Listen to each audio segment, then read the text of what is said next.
Welcome to another edition of the call. On today's call, I will be sharing my little three-question exercise. So I'll be going through this. Praise, struggle, learning. I've been learning some good stuff, so the majority of the time I spend today will be on learning. But I always say turning. If you're tuning in for the first time, or you found us on YouTube and you're interested in becoming an official member of this group of men who are committed to the pursuit of excellence. Notice I said the pursuit. All right. We ain't achieved it yet, right? It's kind of like Sisyphus taking that boulder up the hill. Once you get up the hill, it doesn't end. You just keep doing it. You just keep doing it. But anyway, if you're just joining us today for the first time, stay tuned after the call and we'll share some more details with you on how to join. All right, man. Let's jump on in. All right. Let me get my view situated here. Here we go. All right, cool. All right, so look, I'm gonna start with my struggle because it's kind of been the same struggle I've had for a month or two, maybe three, and I'm just gonna knock it out because I'm working on it, but it's still there. So, parenting is a struggle. That's all I'll say about that. I'm just kidding. I'll say a little bit more about it, but parenting's hard, man. Dang. And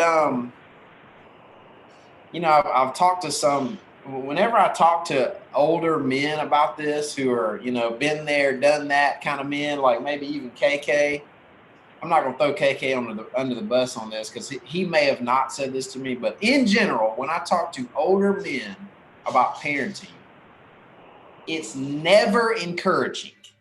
Never. It's never encouraging. It's always, oh yeah, well, wait till they get this age, and wait till they get that age. And I'm always like sharing with them, like, man, give me a word of encouragement, give me some relief.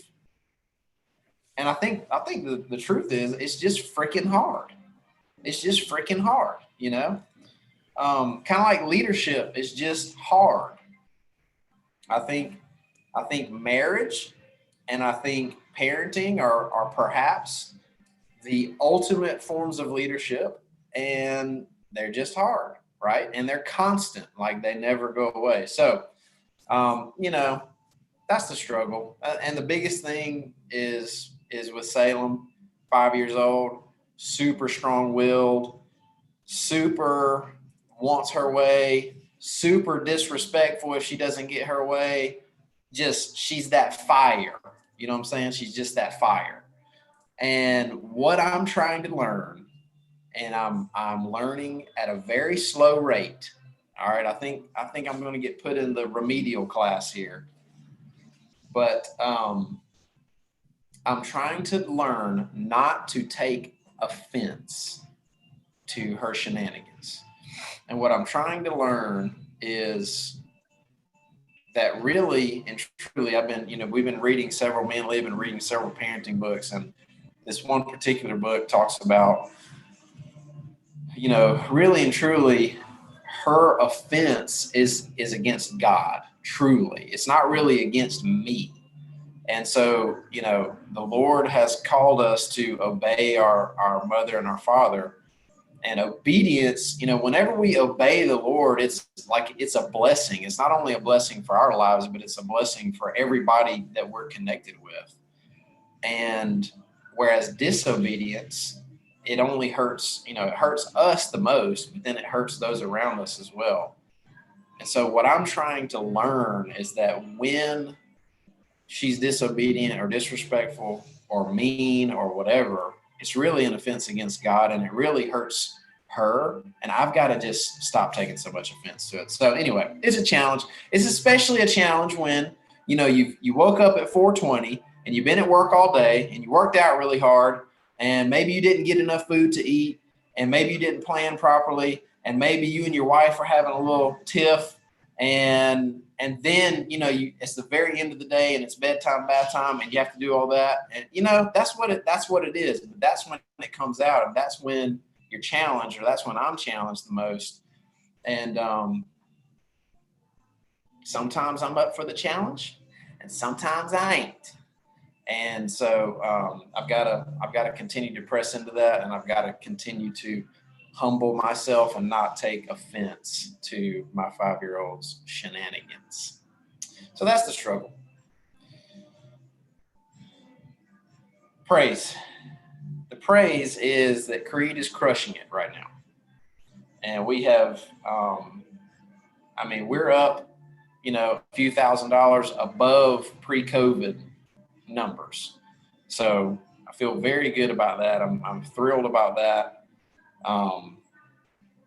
And that's a big praise, I would say one of my top sins is a lack of trust that God is going to provide for me financially. That's probably number one.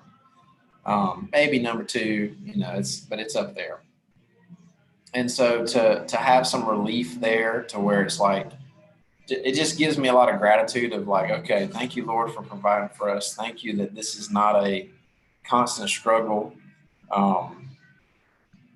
Feels good. Okay. Now, here's the thing that I'm going to spend a little bit more time on, is the learning. So the learning, I have made a decision.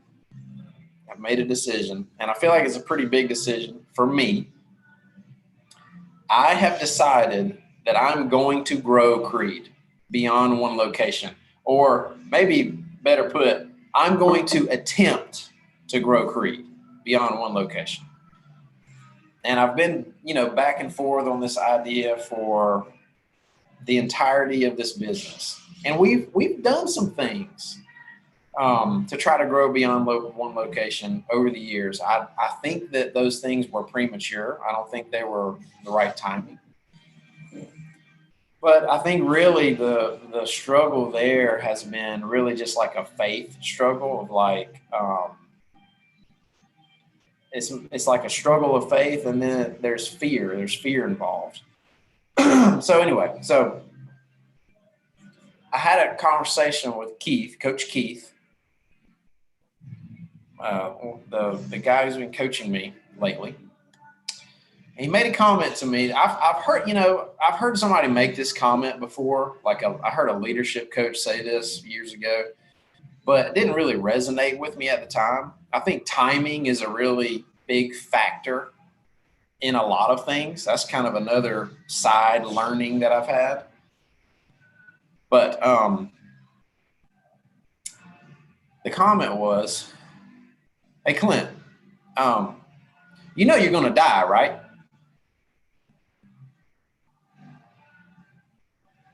That was the comment. You're going to die, right? And I was like, and the timing was perfect. Just in the conversation, it was perfect. And not only was it perfect in the conversation, but it's a perfect comment to make with just kind of where I'm at, I guess, in my career. So that really, I think, has led to this decision. And I think the thought is,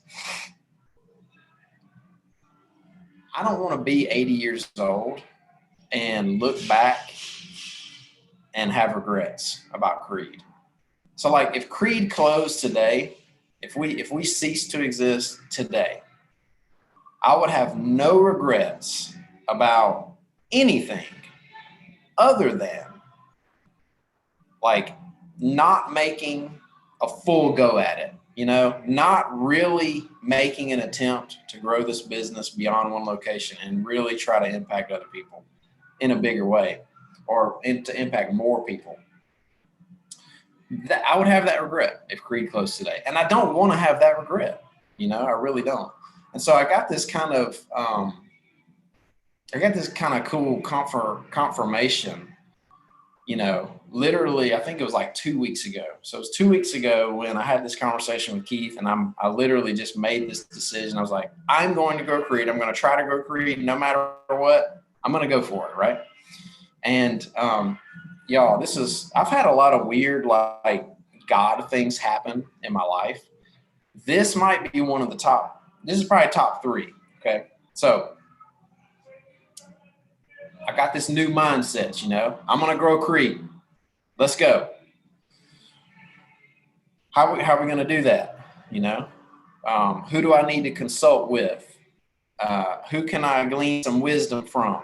So I start thinking, I'm taking notes. And first of all, I think of a particular brand of gym who has done very well at this, who has grown to, over 1,000 locations, and they absolutely crush it financially.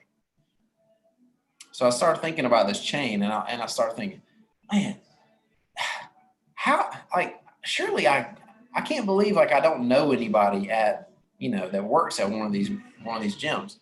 And I remembered a guy. I actually do know a guy, but I know him vaguely. I don't know him very well, and I had forgotten his name. So I was like, well, crap, I can't think of this guy's name. I can see his face in my brain, but I cannot remember this guy's name. So I kind of, I set that aside, right? I just continued my little note taking and whatever else. I walk into church on Sunday here at Creed, and homeboy is sitting in my gym in a chair, getting ready for church. The dude that came to mind, that I could not remember his name to save my life, that works for this brand that absolutely crushes. Come on now. Come on. You can't tell me that, I told this story to Benry earlier this week, and he goes, after I hit him with the punchline, he just goes, coincidence. He was just messing with me. He was just teasing. But come on now.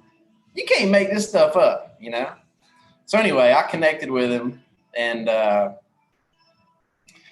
don't want to tell you the chain because we're on live and recorded. I'm not going to tell you the chain, but good question. I thought about saying the name, but I'm not going to say it.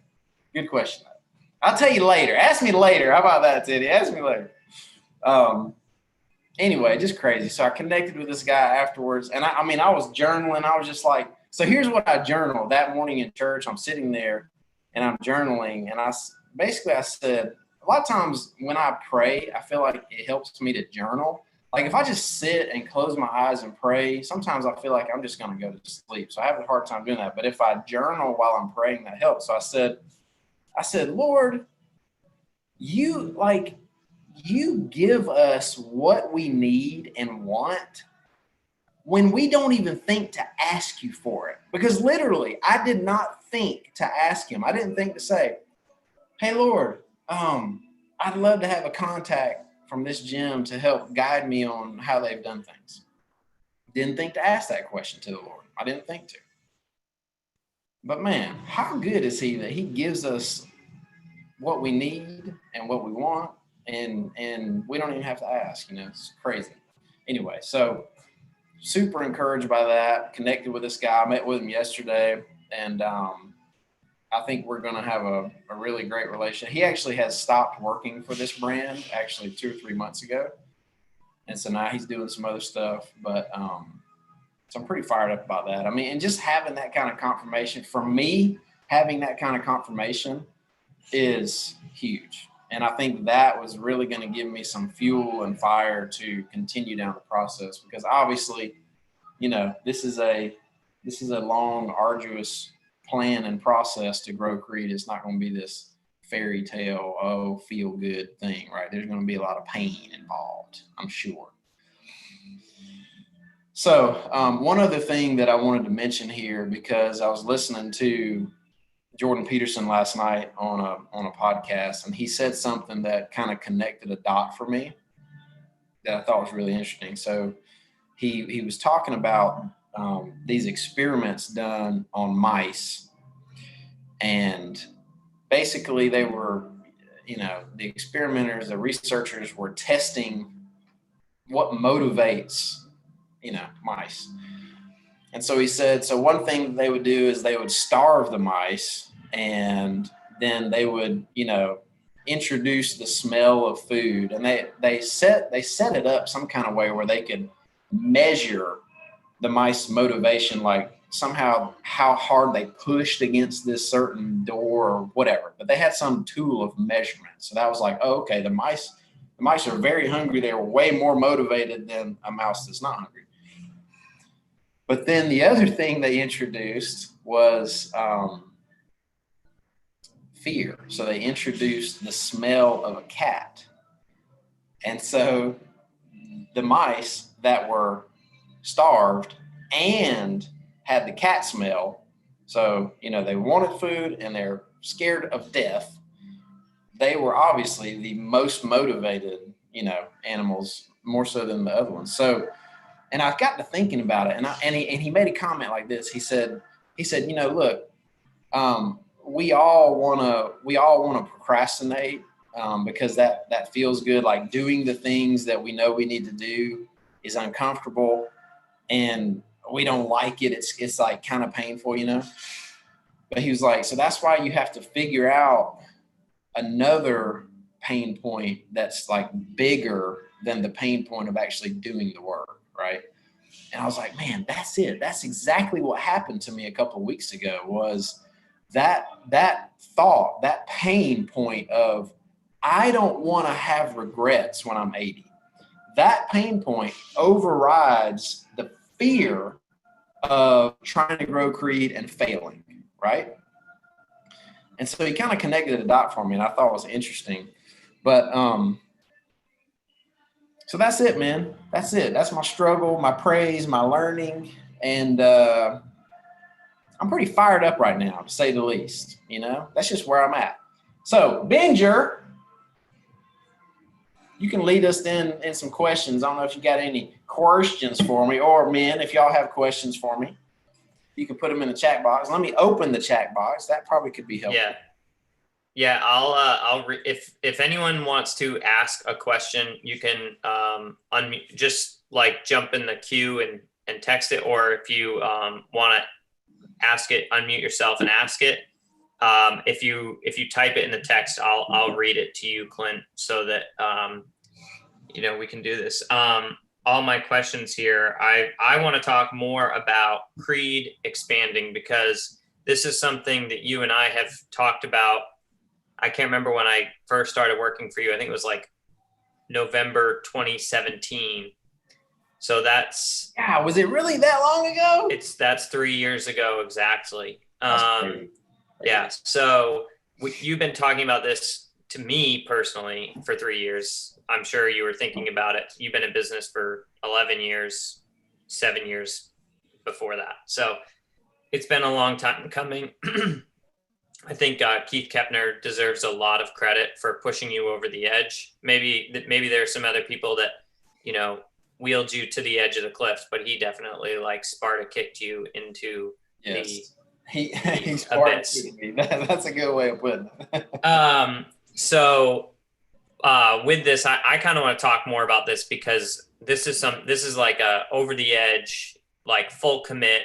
You just said it in public, and something you didn't mention that I want to talk about is you've been reaching out to people, and this conversation is not about growing Creed, by the way. Like, this is not an announcement. Like, that's not what this week is about, but that's where we're ending up. So you've been reaching out to people. I know you asked me about opening a location here. You've got other people that you're interested in having open locations. What is that like? Like, now you just went from looking at growing membership in Watkinsville, which I'm sure you'll still do, and your mindset being on attracting people that are fitness disturbed, that like need a change of program and need more accountability and more community around fitness. Now you're still doing that, but now maybe, more of your time and energy is going to be focused on recruiting talent, location scouting, all that stuff. So, and more of a leadership role in helping someone run a business, and which you've done, coaching and consulting for, 5 or 6 years. So you have experience in that. What is something that you're excited about with that? And then what is like limiting beliefs that you have that, like a few times you said things like, oh, it's going to be hard, or I'm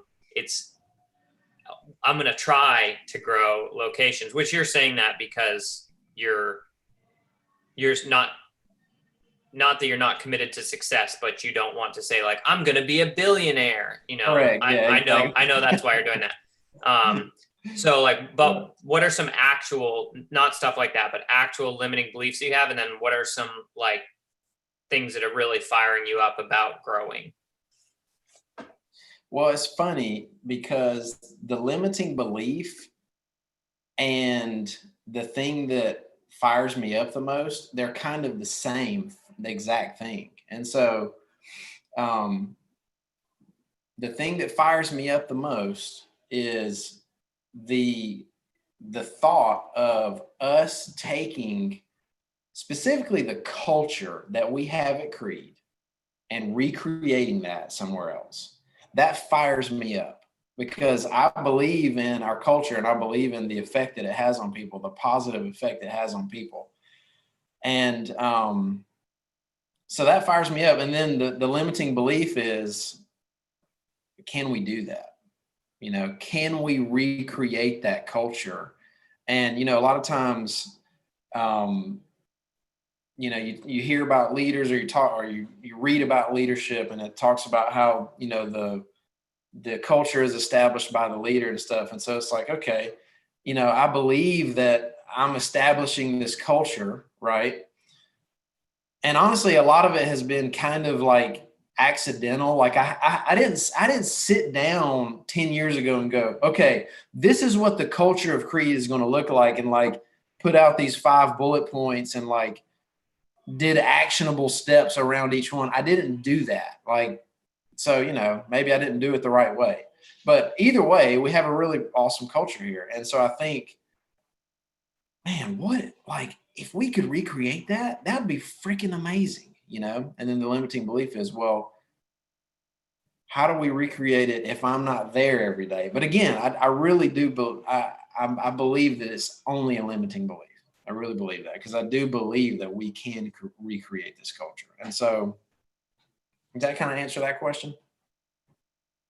Yeah, that's a good answer. And I think, Adam said culture is created by people, just got to find the right people. And, I've said to you 1,000 times that, like attracts like, and that the reason that Creed looks the way it does is because you are who you are. And the reason the next gym looks like it does, the gym that's hyper competitive, which is great, like CrossFit affiliated gym, is because the owner is hyper competitive, and that's awesome. And then there's awful gyms that are owned by people that only care about profit. And like, that's true in any business, in any industry. So, so what are the people that you need to make this happen? Like, what does this look like?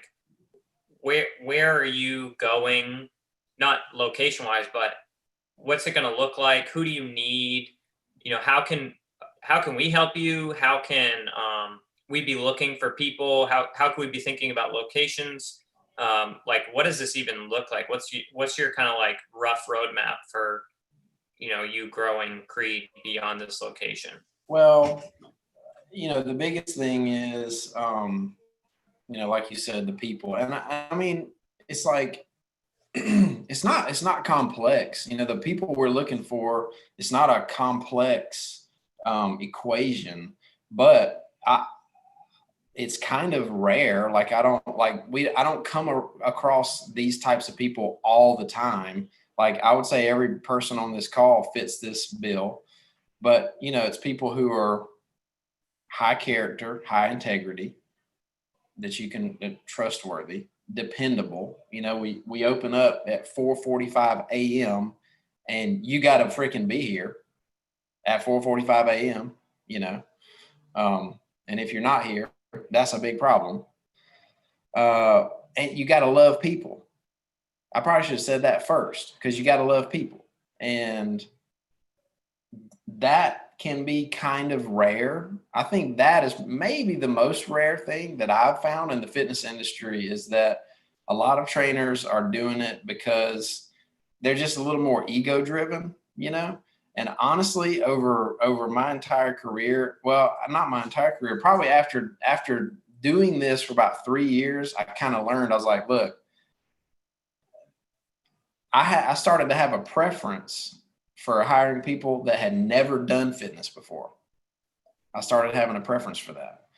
And because what I found was that it almost was like an inverse relationship. It was like the people that were most qualified, you know, bachelor's degree in exercise science, master's degree in exercise science, 4 certifications, la, la, la, la, la. Those people were the most prideful, unteachable trainers ever. And, you know, I hired a few of them and it was a complete disaster. And I was just like, this doesn't work for us, you know? And not even like, and I like, y'all know me, like, I'm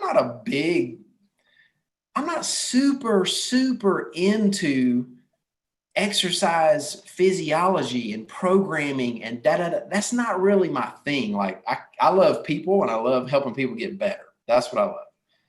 And so I would hire these people and I wouldn't even butt heads with them on that kind of stuff. It'd be like, okay, cool. You want to do it that way? Great. But it was just ego. And it was more like,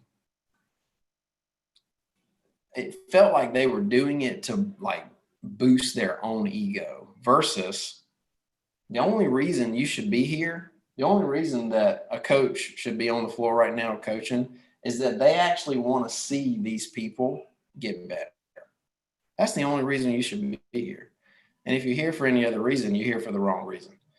So that's the biggest thing, man, is just looking for the people. It's as simple and as challenging as that. As far as locations go, you know, I think that I'll have to get more smart and more educated on looking at demographics and those kind of things, you know, which I feel like won't be nearly as hard as the people equation. Yeah, that's good. Adam says, Stevia helps create the Creed culture. If you don't know, that's Steve. For some reason, when I think about Creed culture, I think of Steve in my 7 a.m. class. I think Steve deserves a shout out for sure, because he brings the heat every day. And there are personality types, and there is loud Creed culture and there's quiet Creed culture. And Steve is on the loud side in a good way. And like people that are out there telling, you know, wearing a sweatshirt, telling other people about it in class, making an impact. You know, whereas Adam says Laura is on the quiet side. Yeah. Someone that shows up every day and, you know, is a quiet, thoughtful, kind, and like that's the glue. If you only have one, that it can head one way in a wrong direction really quickly. And if you only have the other, no one knows about your gym. So, you know, I think that's, yeah, that Adam said the members are just as important. I would say members are maybe more important. You know, you could have a bad coach. I've been in gyms where, you know, the coach is okay, but, you know, you go and the people are just amazing. And so it's like, well, this works because, you know, the people really care and the group really cares. So, yeah, that's good. Let me comment on that for a second too, because here's the thing that's, in my opinion, it's the probably the similarity between like Laura and Steve is they're others focused. They're others focused, and I think that is very rare. Now. Let's just start by saying we're all self-centered. We're all thinking about ourselves a lot, like way too much, you know? But that's the thing that I really love about Creed, is that you have people like that coming here, and the whole workout, literally the whole workout, Laura and Steve are thinking about encouraging the person beside them.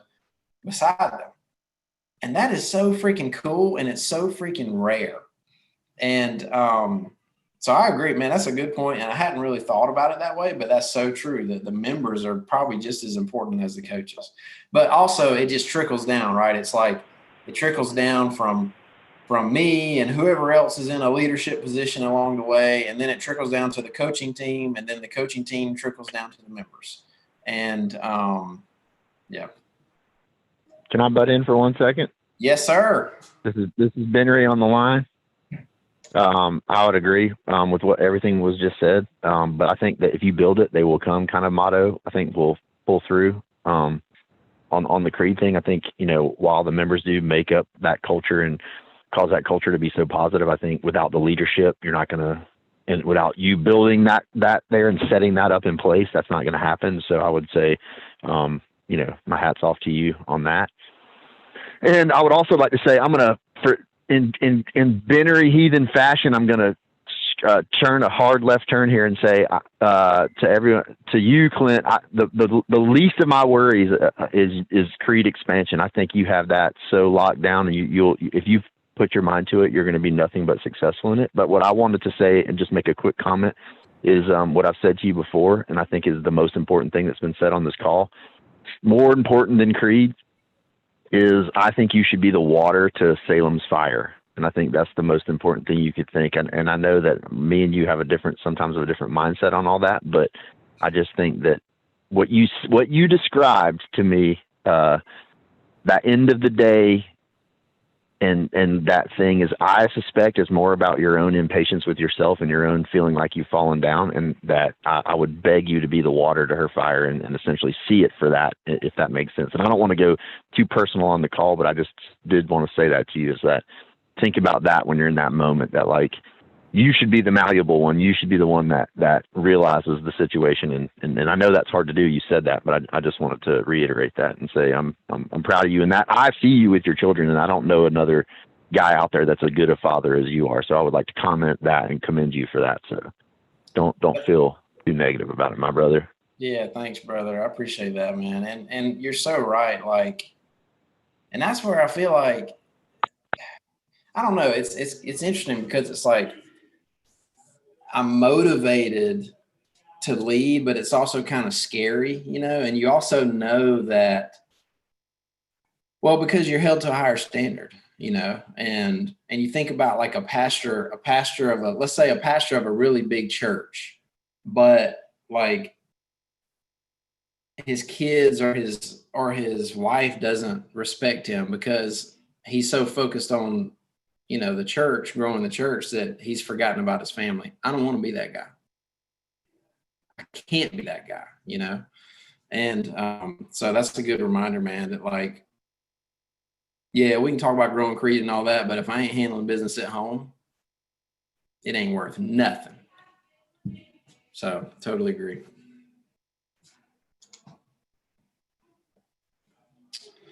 Totally agree. Tenny said you'll open up a gym, Tenny. Let's go, baby.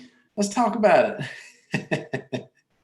I think that you maybe before this that, you know, who would even want to do this? I think that especially the more people find out that you actually are going to do this, it's not just like you would consider it. Like, you're going to be choosing, like, do I want to do it here first, or do I want to do it there first? Do I want to do it with this person, or do I want to do it with that person? And I think that, you know, you have surrounded yourself with talent over the years. Like you said, you don't choose based on like prior fitness experience. You choose people first and then train skills, and you choose character and then train skills. And that, I mean, you have surrounded yourself with high integrity, high character people for the last 10 years or more. And look, let me pause you on that. I honestly, I really don't want to take too much credit on that, because I'm telling y'all, it's so weird. It's like, literally, I can give you probably 10 examples of this. Literally, every time we have needed a coach, the right one just shows up. Like, we don't get that many applicants. Like, over a 6-month time span, I might get like 3 applications over 6 months, you know? And it's just crazy to me. I literally feel like God just sends the person that needs to coach at Creed. So I don't want to take too much credit for that, but it is an awesome thing. I've been fortunate in that way. Okay, no one else has slid in the chat, so I'm gonna ask you a question here. You've answered most of them. How have you grown in your marriage in the last year? That is something that I hear about a little bit, and I think I benefit from greatly. You being kind of not open about details, but just, you know, that marriage is not, you know, this like, oh yeah, my wife does everything, she's amazing conversation, or yeah, I'm a great husband. You just gotta love your wife. That's it. That's the key. You know, it's much more than that. So how have you grown in your marriage in the last year? Well, I'll start by saying I would have liked to have grown more. I'll start by saying that.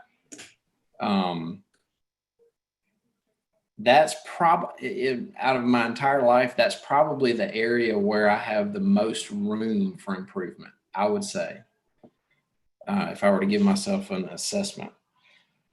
Here's how I think I've probably grown the most over the last year. I think I have, it's like an awareness thing. I've come to an awareness that because of my own issues in past, a lot of it like issues with my dad, right? I think what I've done is I've been too sensitive and I've taken stuff too personal that she says, you know. Leah is an awesome woman, and she is like, she's similar to me in a lot of ways in terms of like, let me think of the right way to put it. Like, she wants what God wants. Let's put it that way. Okay. And so if she sees something in me that ain't God-like, I'm going to hear about it fast. You know, like some men have wives that are just kind of more go with the flow and maybe don't, you know, bring up stuff. Oh, we bring up stuff, baby, and we talk about it, which honestly I think is a really healthy thing. We had a couple that were really close friends of ours, and I'll never forget this. Like the first 2 or 3 years of marriage, we kind of got married around the same time and all that. They did and we did, and I mean, for them it was just la-di-da. It was just match made in heaven. We good to go. And that was not our story. Okay. And, you know, we talk about it a lot, and I would start to pontificate, you know. I mean, are they just not talking about their problems? And we're just talking about every problem, you know? So anyway, I think there's some good fruit to that. But I would say that's probably where I've grown the most, is just like, okay, if Leah, you know, says this or that, she's unhappy about something, maybe she's just unhappy about something, and it's like, it has nothing to do with me. Maybe it has nothing to do with me, you know, versus, well, what am I doing wrong? Whoa. You know, it's like this nervous energy of like, oh, it's just like, bro, calm down. Like, you're not fully responsible for her. Like, she's kind of responsible for herself in a lot of ways. And like, she is like, I'm not responsible for totally fulfilling her, you know? And that's like a big pressure valve release, you know? And I mean, it's kind of like selfish and prideful to even think that her problems are my problems, so to speak. Like, it's some problem with me. So anyway, that, I think just coming to that awareness has been very helpful. So it helps me to be more calm, be more patient when she's frustrated and we're, you know, talking through things. And again, I don't do it perfectly, but I think I've made some progress there. That's awesome. And for most people, usually the opposite needs to happen.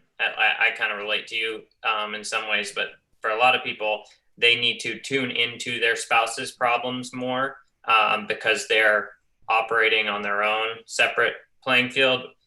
Whereas, maybe you're a extreme ownership, high accountability person.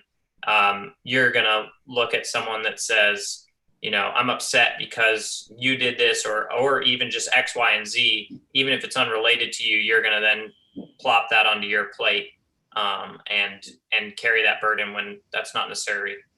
What's really necessary is that you hear and empathize and work with her. And so like that, just some context. And okay. that is, and I'll say Yeah, go ahead. That's one last thing there. That's probably what you just said, that word, empathize. That's the thing that I've got to do better. I'm just naturally shut up. Fix it. Oh, you frustrated about something? Fix it.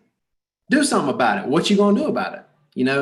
That's kind of my nature. And I mean, that's what we do here at Creed. So I do it all day. And so I got to do that better with my wife. I gotta listen and just not try to fix it, and not try to coach her on how she needs to fix it, and not try to hold her accountable to fixing it. Sometimes I just need to listen and just give her a hug and just leave it at that. Mm-hmm. Yeah, same here. Relatable. Okay, real quick, and then I'm gonna pray for you and encourage you, unless someone else claims it in the chat or jumps on and cuts me off, which I'm okay with. We talked a lot about being accountable. You and I have talked behind the scenes a little bit about this group moving off of accountability and wanting to get back to accountability here. Can you kind of talk a little bit about your thoughts, not on necessarily what that looks like, but why this group and why accountability are so important? Yeah, well, I was looking, well, let me say this. Keeping a journal is invaluable. Guys, keep a freaking journal. It's helpful. Here's one of the big benefits. You get to scroll back through and read stuff that you've written a year ago. So you get to get in your head. And one thing I wrote down from a Tim Ferriss podcast that Benjamin sent me was scratch your own itch. And honestly, I think that's what this group, that's why me and Benjamin started this group, was to scratch our own itch. And the itch was, there's a lot of information out there.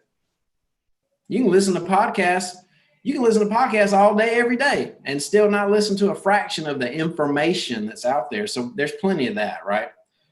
But what there's not out there that's hard to find, that I would like to scratch my own itch, is the accountability to do what I know I need to do and what you need to do, And so we started the year out with that. We were hammering on the one thing and we were reporting, hey, did you do your one thing? So anyway, we need to get back to that. I want to get back to that. And I think if we do that, everyone in this group will benefit greatly from it. So we just need to get back to that. We've been talking about how we're going to do that because it's crucial. Yeah, bingo. Okay. Before I or someone else, just unmute yourself and go if you want to. We need to make a plug. Next week, we're going to be hearing from Jesse Pilkington. You're going to be interviewing him. That's right. Yes. So if you don't know, Jesse has had like an incredible transformation over the last year physically. He's on fire, and we want to take advantage of that.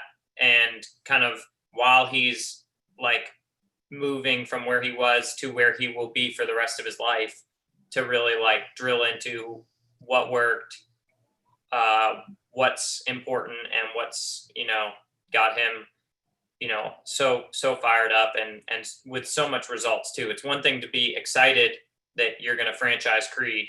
It's another thing to be, hey, we went from one location to 5 in 3 years, and what did you do? So for Jesse to be on the other side of that hill, we're gonna get to hear from him. All right, it's 8 o'clock. So I'm going to pray for you, Clint. And then if someone wants to jump on and interrupt me, I will let you do it. All right, God, thank you so much for today. Thank you for Clint Watson, the leader of this group, the leader of Creed Fitness, the leader of his family. And just thank you for his hope and faith and trust in you. We just pray that you would multiply those things so that he can impact more lives and more people, that lives would be changed through Creed Fitness and his family, through his personal interactions through this group, and that we would just trust you more and grow in better understanding of your grace and your love for us. Keep us safe and bless Clint today, and remind him to see the things in the future, and you'll make them happen for him, to see the person he needs, and you will present him with them, because you're a good father. In your name we pray. Amen. Amen. Thank you, brother. Yeah. All right. It's 8 o'clock. So go out there, make the change, make the difference that you can, and we'll see you guys next week. You're welcome to unmute yourself and say goodbye. Go get it, fellers. Carpe diem. Seize the carp. All right. Well, that's it. It's 8 o'clock and it's time to go get after it. Thanks for tuning in for this edition of The Call. Next week, reminder, we have Jesse Pilkington sharing about his amazing transformation. If you're just tuning in for the first time and you're interested in becoming an official member, head to Friday715.com. You can submit an application there, or you can reach out to us. I'm at Benjamin Bisson on Instagram, and Clint is at Coach Clint Watson on Instagram, or you can email us at FridayCall715@gmail.com. That's FridayCall715@gmail.com. Until next time, men, go get some. Go get it.